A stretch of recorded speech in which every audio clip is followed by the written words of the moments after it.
Hello everyone, it's Liz here from Worth It, CEO and founder of Worth It, and provider of training in the field of positive psychology coaching for vulnerable young people. So this is a very particular niche that we've got at Worth It around how to integrate coaching and positive psychology for the prevention of mental health problems in children and young people. One thing that I find is that there's quite a lot of terminology confusion around the space of coaching, positive psychology, and different therapeutic interventions. So I'm going to do a video on that today. So right at the clinical end here, with severe and enduring mental illness, we have psychiatry, which requires you to have a medical degree. So only a medical doctor can become a psychiatrist, and then they specialise in psychiatry, where they learn all about supporting ill people to manage mental illness. So that's a clinical psychiatrist. And then we have clinical psychologist, which is a psychologist. So I'm a psychologist, but I'm a positive psychologist. So I specialise in helping people to develop well-being, but I've also got an organisational psychology background. So I also look at system transformation and bringing psychology into businesses, schools and settings and organisations, where we can look at how we can apply psychological perspectives and strategies and techniques across the whole system to transform the quality of the relationships and interactions within that system that then facilitate well-being. A clinical psychologist will work with a person who has got mental illness on them as an individual, usually of them as an individual, to help them manage their illness and understand it and kind of explore the causes of it and help them manage it so that they can still lead a successful life to the best of their abilities, depending on the nature of their illness and how severe it might be. So we're talking about severe mental illnesses, like bipolar disorder, schizophrenia, severe levels of depression and things like that. And then we have psychotherapy, which is where somebody will work with somebody on understanding the causes of their mental illness and how that they can manage that and understand it so it has less of an impact on their life, and help them to understand themselves, how they think, feel and behave, and regulate their emotions to again have a successful life. But we're still looking at this from a clinical lens, like the illness lens, like managing illness.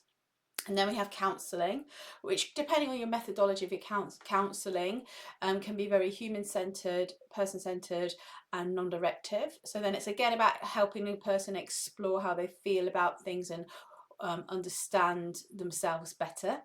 And then we move into coaching. So coaching again is a non-directive method where we are using many of the skills from counselling, but the relationship is different in coaching. So the main difference about coaching than other therapeutic approaches is that we're based on a relationship of equality and trust. So we're in a coaching dynamic. The whole point of the coach's job is to establish a relationship where they're working with, in my case, young people, to build a relationship based on equality, where the coach is helping the young person facilitate their awareness of themselves, how they think, feel and behave, so that they can move forward. So they might uncover stuff that's a contributing factor as to why they think or feel that way, but we don't delve into what caused it or go deep into like fixing it at the root. We kind of understand that that's the root of the issue. How is that impacting you now? How do you want to move forward? So for some young people it can be very beneficial because they don't want to explore the root. They just want to know it's there and stop it affecting them quite so much in the present, whereas a counselling or psychotherapy would really explore that in a lot more depth and really like unpack that a lot more, whereas coaching acknowledges that it exists and then says, well, how do you want to be now? What do you want to be different? So it can be a very positive experience for young people. So some young people we've worked with have had counselling, have had therapy, and they like coaching more because it's about the present and going forward, and that feels very healing and very empowering and very positive. And then you get that sort of feedback loop and that quick win cycle of them actually feeling really good. And then we have careers guidance, which is actually my background. So I am a psychologist now, and there is no positive psychology on this diagram because positive psychology is kind of separate in a way. I'll talk about that in a minute. So career guidance is helping people with their career and understanding shortcuts towards career success, like what the labour market is happening, where the opportunities are, and matching themselves to the opportunities. So that's how I got into coaching, because I was the self-awareness side of that was really interesting to me, and helping people believe they were worthy and good enough to have the jobs that they had. That's why my business is called Worth It. So you can be a careers coach. So you're actually using coaching skills to address the psychological barriers that are stopping people moving forward and having the careers that they want and the goals that they want to achieve and things like that. Then we have training, and we can have a coaching approach to training. So I'm a coach and trainer and psychologist. So whenever I deliver training, I'm doing it in a very coachy style, which is asking questions and facilitating the delegates on my courses to really explore what they're learning and what it means to them and how they want to apply it in their own way.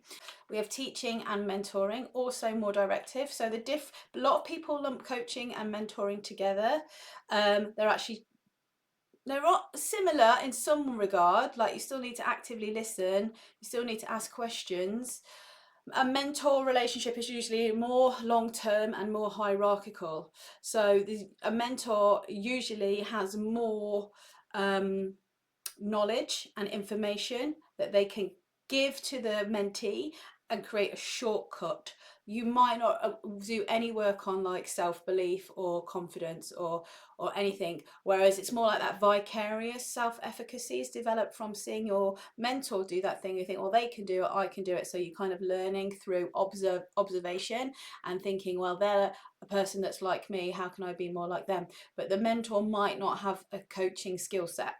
So they might just tell the person, if I were you, I'd do this. It really depends on the mentor and the training that the mentor's had. The mentor might have had coaching skills training, so they might be doing a coaching approach to mentoring, where rather than just telling or suggesting or offering guidance to a young person on what their career opportunities might be, and how to be in the workplace or that kind of practical stuff, they might be saying, well, how do you feel about that? What are you struggling with? And then offer a guidance from their own experience. In mentoring, there's an experiential element.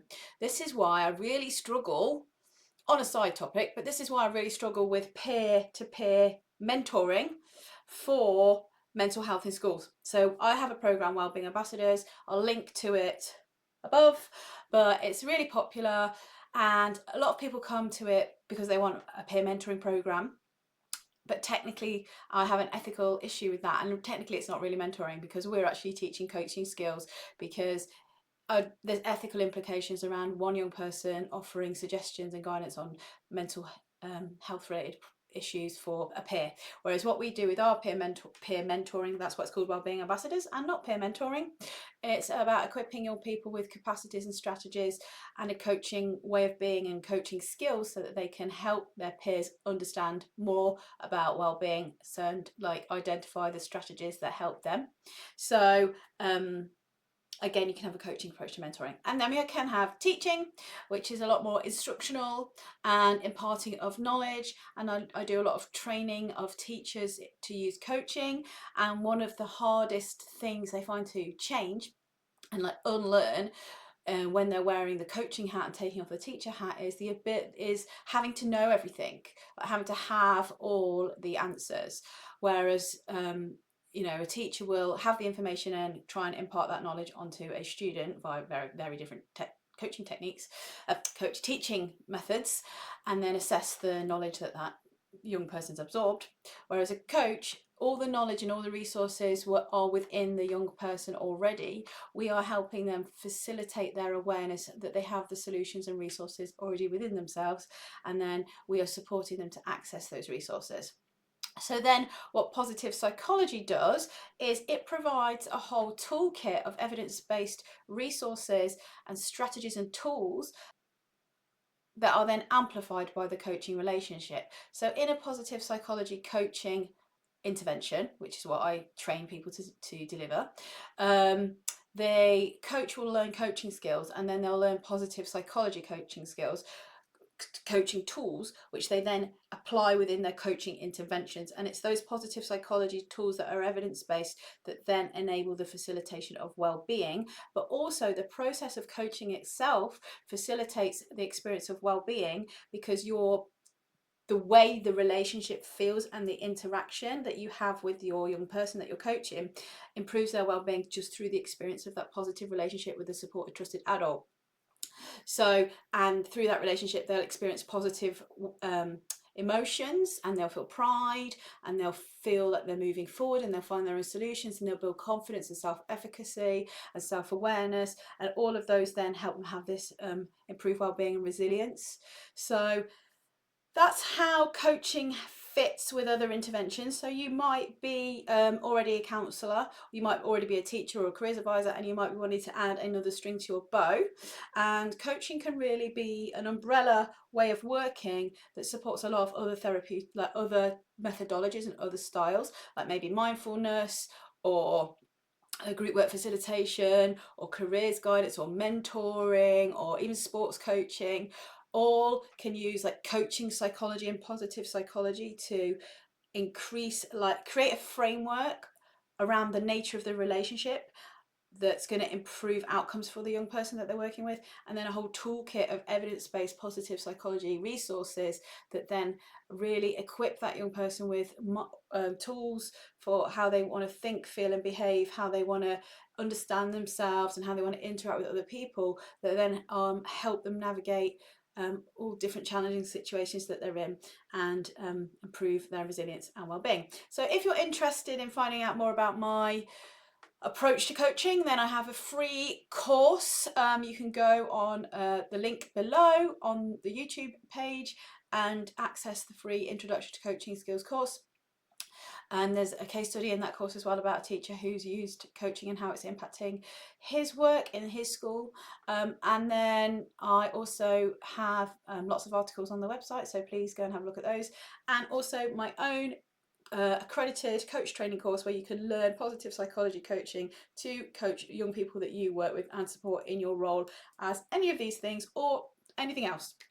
So again, visit the website, apply now, and then if you apply and your application is successful, you can have a one-to-one chat with me and I will give you some advice and let you know if the course is suitable or right fit for you, depending on what your goals are and what you want to achieve in supporting young people. So hopefully you find that helpful, and it gives a bit of clarity about where coaching fits with other ways of working within this space of being a skilled helper, basically.